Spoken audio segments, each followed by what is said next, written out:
बताएं कि आपको क्या लगता है कि ये कश्मीर का मसला कब तक हल होगा, क्योंकि हम बचपन से ये देखते आ रहे हैं कि पाकिस्तान और इंडिया के दरमियान जो सबसे बड़ा मसला है वो मसला कश्मीर है, जिसके हल ना होने की वजह से दोनों मुल्कों के दरमियान जो ताल्लुकात हैं वो हल नहीं हो पा रहे।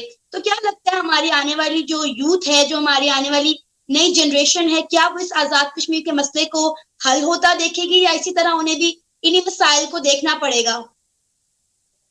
देखिए, हल, जैसे मैंने कहा, हल होने के लिए बहुत जरूरी है कि सच्चाई को कबूल करना सीख जाओ।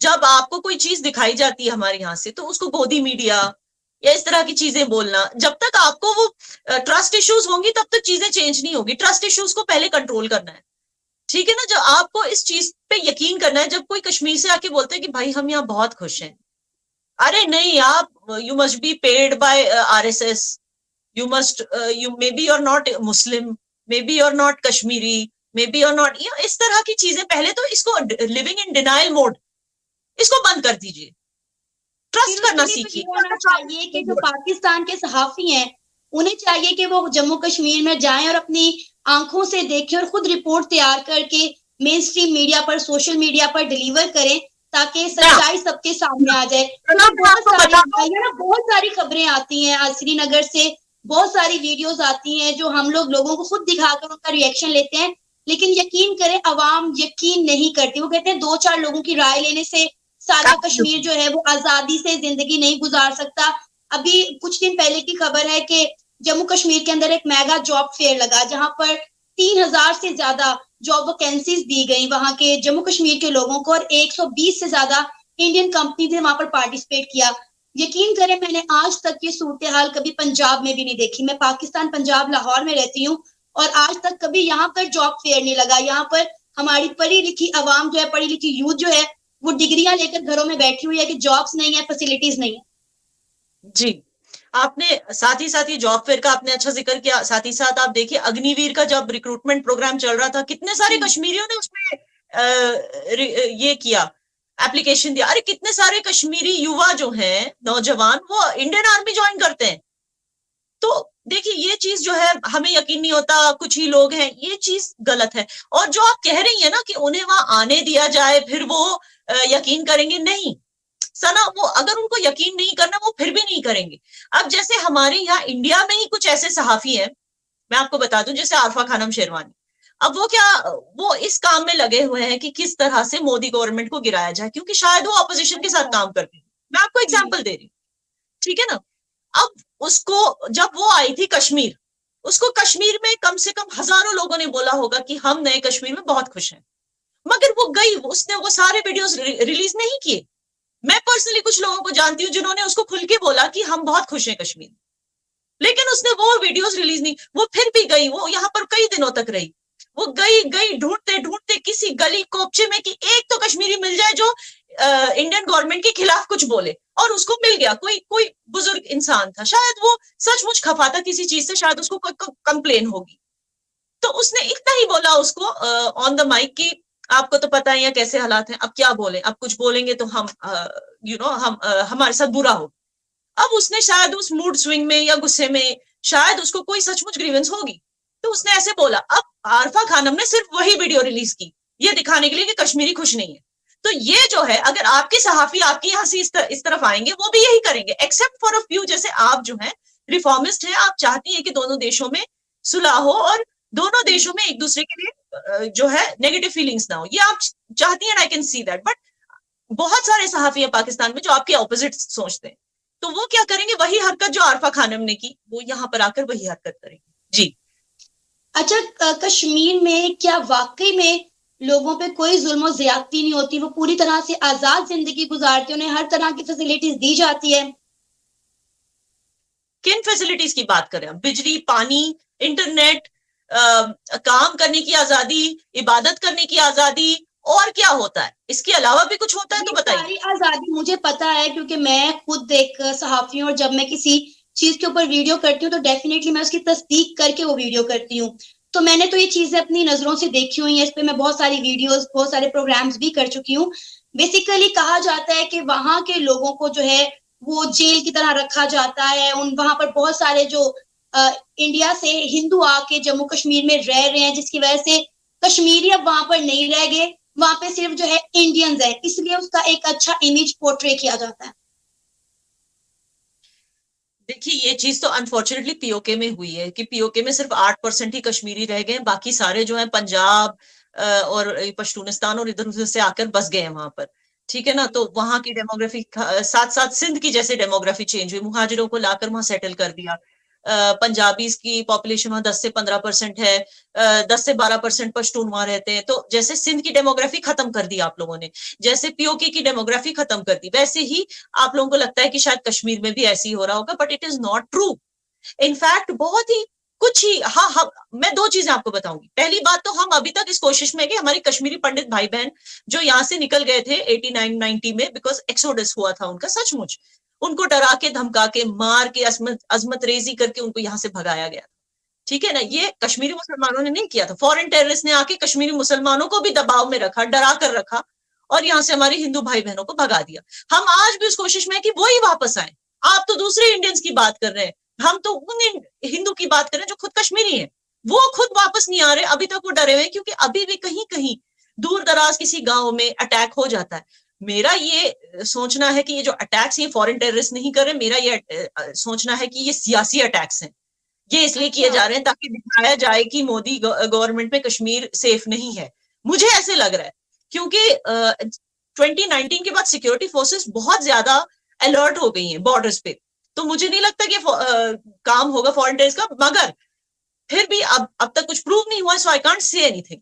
लेकिन मैं कह रही हूँ कि इन सब चीजों की वजह से कश्मीरी पंडित खुद अभी तक डरे हुए हैं वापस आने के लिए। तो आप कैसे कह सकते हो कि दूसरे हिंदू यहाँ आकर बसे?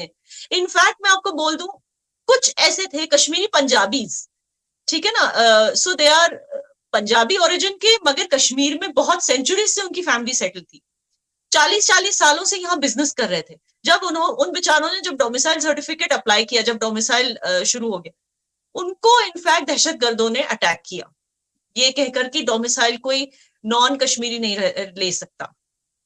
ठीक है ना, तो उन पर अभी तक उन पर जान का थ्रेट था। ठीक है ना, तो इस वजह से जो है वो अभी भी डरते हैं वापस आने के लिए। तो हम जो है हम पूरी कोशिश कर रहे हैं कि यहाँ पर हालात ठीक हो जाएं, ताकि मोर एंड कश्मीरी पंडित कम से कम वापस आ जाएं। बाकी हिंदूज की हम बाद में बात करेंगे, लेकिन जिस दिन कश्मीरी पंडित सारे वापस आ जाएं, तब आप सोच सकते हैं कि क्या पता दूसरे हिंदू भी आए, तब आप सोच सकते हैं। और उनके आने से हमें सच पूछो तो कोई प्रॉब्लम नहीं है, क्योंकि डेमोग्राफिक चेंज यहां पर होता नहीं है। आई टेल यू, मैं आपको महाराष्ट्र का एग्जाम्पल देती हूँ, मुंबई का एग्जाम्पल देती हूँ। वहां पे हर कम्युनिटी के, कास्ट के, हर स्टेट के लोग रहते हैं, चाहे वो साउथ इंडिया के हो, बंगाल के हो, मध्य प्रदेश के हो, बिहार के हो, हर एक स्टेट के लोग रहते हैं, इवन कश्मीरीज इतने सारे रहते हैं। ठीक है ना, एक मुंबई शहरी ले लो, मगर फिर भी वहां पर गणेश फेस्टिवल भी अच्छे से मनाया जाता है और बाकी कम्युनिटीज भी हिस्सा लेती हैं उन फेस्टिवल्स में, जो मराठी फेस्टिवल्स होते हैं। ठीक है ना, वहां पे एयरपोर्ट का नाम छत्रपति शिवाजी एयरपोर्ट ही है, चेंज नहीं हुआ। तो ऐसे जो वहां की जो कल्चरल आइडेंटिटी को कभी चेंज नहीं किया जाता, इवन अगर दूसरे स्टेट्स के लोग वहां आकर रहने लगे। ये इंडिया की खूबसूरती है। तो कश्मीरियों को वो डर, ये बताएं कि कश्मीरी जो है वो बेसिकली क्या चाहते हैं, क्योंकि हम नारा लगाते हैं कि कश्मीर बनेगा पाकिस्तान, और इंडिया ऑलरेडी जितनी कश्मीर में डेवलपमेंट कर रहा है वो पूरी दुनिया को ये बता चुका है कि कश्मीर जो है वो इंडिया से बिलोंग करता है। इवन के बहुत सारी जमातों ने, अलकायदा की जानिब से भी स्टेटमेंट दी गई थी कि पाकिस्तान को अब ये मान लेना चाहिए कि जम्मू कश्मीर यानी कि कश्मीर जो है वो इंडिया से बिलोंग करता है, और हमें इस बात को एडमिट कर देना चाहिए। लेकिन अनफॉर्चुनेटली इस बात को कोई भी मानने को तैयार नहीं है। पाकिस्तान ये कहते हैं कि कश्मीर बनेगा पाकिस्तान, और इंडिया जिस तरह से कश्मीर में डेवलपमेंट कर रहा है, G20 की मीटिंग्स वहां पर करवा रहा है, इंडिया ऑलरेडी पूरी दुनिया को ये बता चुका हुआ है कि कश्मीर इंडिया से बिलोंग करता है।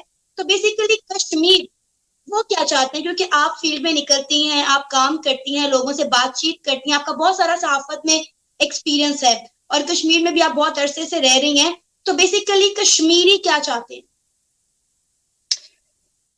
मेरी जो कौम है ना, I tell you, they are so simple and so straightforward. ठीक है ना, बिजली, पानी, इज्जत की जिंदगी, नौकरियां और इबादत, अकीदत करने की फ्रीडम, बस आप इनको इतना दे दो, ये खुश हैं। They are not a greedy community, let me tell you. ठीक है ना। और सियासत जो है वो चाहते हैं कि सियासत में चाहे कोई भी हो, believe me Kashmiris are very secular, उन्हें फर्क नहीं पड़ता अगर हमारा एलजी हिंदू है या कल हमारा सीएम कोई हिंदू बन जाता है, हमें कोई फर्क नहीं पड़ता। इससे हमें फर्क, हम we don't feel threatened by Hindus, let me tell you that. ये शायद आपकी माइंडसेट है, वी डोंट फील। हम बस इतना चाहते हैं सियासत में जो भी हो वो करप्ट ना हो, वो कश्मीरियों को लूटे नहीं, जो कश्मीरियों का हक है उस हक को ना लूटे, हम बस इतना चाहते हैं, इसके अलावा हम कुछ नहीं चाहते। अगर हमें हमारे जो हुकूक है वो दिए जाए जो हमें दिए जा रहे हैं। जाहिर सी बात है, आप अगर इंडियन कॉन्स्टिट्यूशन को देख लें, क्या कहीं ये लिखा गया है कि जम्मू कश्मीर के लिए कॉन्स्टिट्यूशन बदला जाएगा? क्या कहीं ये लिखा है कि क्योंकि जम्मू कश्मीर में मुस्लिम ज्यादा है तो वहां पर ये वाली स्कीम्स नहीं चलेंगी, या वहां पर डेवलपमेंट नहीं किया जाएगा, या वहां पर जो है प्लेसेस ऑफ वर्शिप को बंद रखा जाएगा? क्या आपने कहीं इंडियन कॉन्स्टिट्यूशन में ऐसे लिखा हुआ देखा है, या किसी ने ऐसे? अगर कोई, मैं मानती हूं जैसे रेडिकल एक्सट्रीमिस्ट इस्लाम मुस्लिम जो हमारी उम्मत में कई ऐसे हैं जो रेडिकल हैं, वैसे हिंदूज में भी कुछ होते होंगे लीडर वीडर जो रेडिकल स्टेटमेंट्स करते होंगे। इसका ये मतलब नहीं कि कश्मीर किसी भी तरह से खतरे में है जस्ट बिकॉज किसी लीडर ने कुछ उल्टा सीधा स्टेटमेंट दे दिया कश्मीरी औरतों के बारे में या कश्मीर के बारे में। दैट डज नॉट मीन कि हमारा कॉन्स्टिट्यूशन उनको ये इजाजत देता है कि वो कश्मीरियों पर आकर जुल्म करें। तो ये चीज आपको समझनी है। जिस दिन हमारे कॉन्स्टिट्यूशन में कुछ ऐसी क्लॉज आ जाए कि भाई कश्मीरियों पे जुल्म करना लाजमी है, तब आप लोग शोर मचाओ ना। जब ऐसी कोई चीज है ही नहीं तो फिर किस रीजन के लिए शोर क्यों मच रहा है? शोर मचना चाहिए उइगुर मुसलमानों के लिए, जिन पर चाइना जुल्म कर रही है, शोर मचना चाहिए कुर्दिश मुसलमानों के बारे में बात ही नहीं की क्योंकि चाइना को अपना दोस्त मुल्क कहते हैं। जी सॉरी। अच्छा याना, जो लोग इस वक्त आपको देख रहे हैं पाकिस्तान से या इंडिया से, आप उन्हें आखिर में क्या पैगाम देना चाहेंगी जिन्हें अभी तक ये लगता है कि कश्मीर में रहने वाले लोगों पर इंडिया की तरफ से कोई 15 से 16 लाख की आर्मी जो है तैनात की गई है और वहां पर जेल वाली जिंदगी में रह रहे हैं, उन्हें किसी तरह का कोई राइट नहीं दिए जाते, उन्हें किसी तरह के वसाइल नहीं दिया जाते और वो इंडिया से आजादी चाहते हैं और पाकिस्तान के साथ इल्हाक करना चाहते हैं, तो उन लोगों के लिए आप क्या पैगाम देना चाहेंगी? पहला मेरा पैगाम, मेरा क्वेश्चन रहेगा उन लोगों के लिए कि बार बार ये फिगर चेंज क्यों होता है? कभी 7 लाख फौज बोलते हो, कभी 9 लाख फौज बोलते हो, कभी 15 लाख फौज बोलते हो, ये चेंज क्यों होता रहता है फिगर? दूसरा मैं ये बोलना चाहूंगी कि दहशतगर्दी, आपको क्या लगता है कि दहशतगर्दी से छुटकारा सिर्फ इंडियन गवर्नमेंट को चाहिए या बाकी हिंदुस्तानियों को चाहिए? कश्मीरियों को नहीं चाहिए दहशतगर्दी से छुटकारा? आप बिकॉज आप यहाँ आते नहीं हो, आप देख नहीं सकते कि किस तरह दुकान वाले जो हैं, जब बेचारे हमारे सिपाही जब खड़े होते हैं गन लेकर, चाहे स्नो गिर रहा हो या चाहे गर्मी हो या चाहे बारिश गिर रही हो, जिस तरह से वो हमें गार्ड करते रहते हैं, तो दुकान वाले खुद बाहर आके उनको बोलते हैं आ जाओ कुछ टाइम के लिए चाय पी लो, उनके लिए खाना ला कर देते हैं। और जो औरतें हैं, खातूनें, वो बिल्कुल, खवातीन बिल्कुल जो है सेफ फील करती हैं अराउंड देम, यू नो। जब ये खड़े होते हैं ना किसी गली में या कोपचे में, वो सेफ फील करती हैं कि चलो भाई हमारा आर्मी से कोई भाई यहाँ पर खड़ा है। लेकिन खैर ये पुरानी बातें हैं। मैं आपको कह दूं कि ऑलरेडी ऑर्डर्स आ चुके हैं, ये तो न्यूज में भी आया है कि स्लोली स्लोली जो है आर्मी को यहाँ से कम किया जाएगा और बहुत सारी तादाद में सीआरपीएफ को भी कम किया गया है। बहुत सारी यूनिट्स को, आर्मी यूनिट्स को यहाँ पर बंद किया गया है क्योंकि पिछले 2 सालों से खबर आई थी कि इंडिया जो है अपनी आर्मी जो है वो रिमूव करने जा रहा है जम्मू कश्मीर से, और ज्यादातर लोगों ने यही कहा था क्योंकि शायद G20 की वहां पर मीटिंग्स होने जा रही है, तो इसलिए इंडिया ने ये इकदाम लिया है ताकि ऑल ओवर द वर्ल्ड एक अच्छा इमेज जाए कि यहाँ पर हमने किसी तरह का कोई लोगों के ऊपर रोक टोक नहीं लगाई हुई, यहाँ पे कोई आर्मी तैनात नहीं है।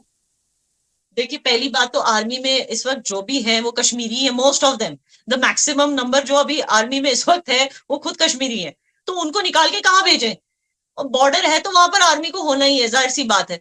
और दूसरी चीज है कि G20 का ऐलान होने से पहले से ही ये ऐलान किया गया है काफी टाइम से, और ये इसलिए किया गया क्योंकि देखिए, अगर यहाँ पर सिक्योरिटी जो है वो ऑलरेडी क्योंकि यहाँ पर लोग भी खुश हैं, क्योंकि यहाँ पर लोग भी अब दहशतगर्दों का साथ नहीं देते, ठीक है ना, तो क्या जरूरत है इंडिया को इतना सारा पैसा अपने डिफेंस बजट में डाल के इतनी सारी आर्मी को यहाँ पालने की?